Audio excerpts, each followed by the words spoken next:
No. Did you hit record yet? I hit record. Hey, Peyton, come sit down. I'm going to TT. They got Okay. All right, so Jesus is standing literally on the gates of hell, right? On this rock that is called the gates of Hades. And he's saying, on this rock, I will build my church. So it's shocking. It's not, he's not saying, I'm going to build my church on the rock of Zion or Jerusalem. I'm building it right here. All right.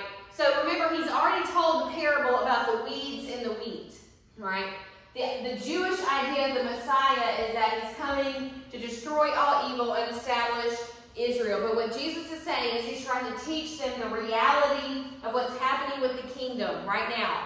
Right now is not the time where all evil gets destroyed. All evil gets defeated with Jesus' death, burial, and resurrection, but it does not get destroyed. The weeds are going to grow up in and with the wheat. Remember that parable. And Jesus says, I'm building my church right here. In the midst of all this spiritual evil and darkness, and my church and my kingdom are going to overcome it, are going to overpower it. Yes. I got the bathroom. I really do not. You can go and address this back. That might be a second. We don't know if she's okay. It's okay.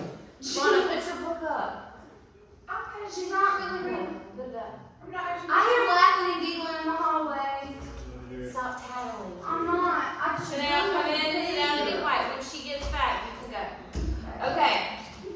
So, now think about gates. Gates of hell. Gates are a defensive structure, right? Think about a medieval movie you see. There's a big castle. There's a big wall around it. They have the big, like, wooden gates.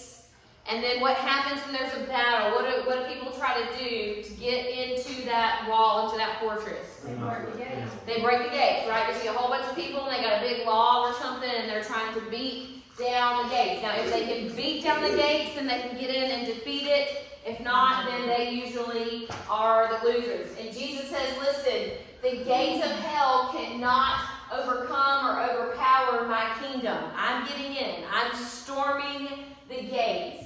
His death, his burial, and resurrection are going to defeat spiritual evil, and he's going to reclaim the nations for God. Those people who put their belief and trust in him from all over the world, not just the Jews, right? Then they become part of the kingdom of God. Then Jesus says this thing about the keys of the kingdom and binding and loosing. This is another more verses that get really taken out of context. People don't know what they mean. Honestly, it's just because it's the way they talked, okay? There's not some, like, deep spiritual, like, you got to bind this, and people, like, bind Satan and say all this stuff. What Jesus is saying is he's passing the baton of his work onto his disciples. I'm giving you the keys to the kingdom. I'm going away. I'm sending my spirit. The work is going to continue in and through you. Whatever you bind on earth will be bound in heaven. Whatever you loose on earth will be loose in heaven. The kingdom of God is going to advance through you. The kingdom of Satan is going to be defeated through you. You're continuing the battle. You're continuing the fight, empowered by my spirit. All right? It has nothing to do with, like, certain things we say or whatever, and we have to think about this and bind Satan and magic words and blah, blah, blah. No. He's just passing on his work to his disciples, right, once he is ascended back into heaven. The kingdom of God is going to advance through us. All right? Satan and his kingdom will be defeated through us. Every time that we choose to live by Jesus' words, to trust him, to lead other people to him, every time we choose to act opposite of the world, right? Every time that we choose to be selfless and self-giving, to deny ourselves, to love others, to give up our needs and our wants for others, right? then we're furthering God's kingdom. We're defeating Satan and the forces of evil that say, take, take, take, take, take. And it doesn't matter who you have to abuse and whose back you have to step on to get there. It's all about you and yourself and the violence and the evil and the oppression and the injustice that comes from that. Furthering God's kingdom means you lead others to Jesus. He reclaims the nations, right?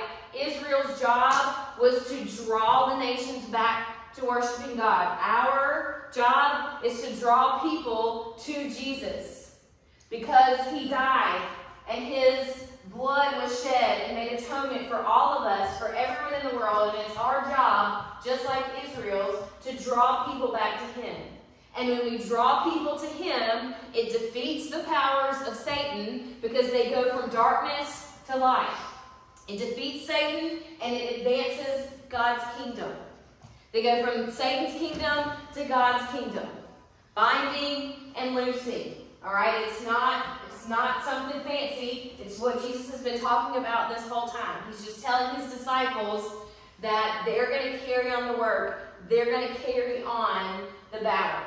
He's going to storm the gates. He's going to break them wide open. And you're going to be the one rushing in. And you're going to be the one continuing the battle until he comes again and restores everything and makes all things new. Okay. That's it for today. I was trying to do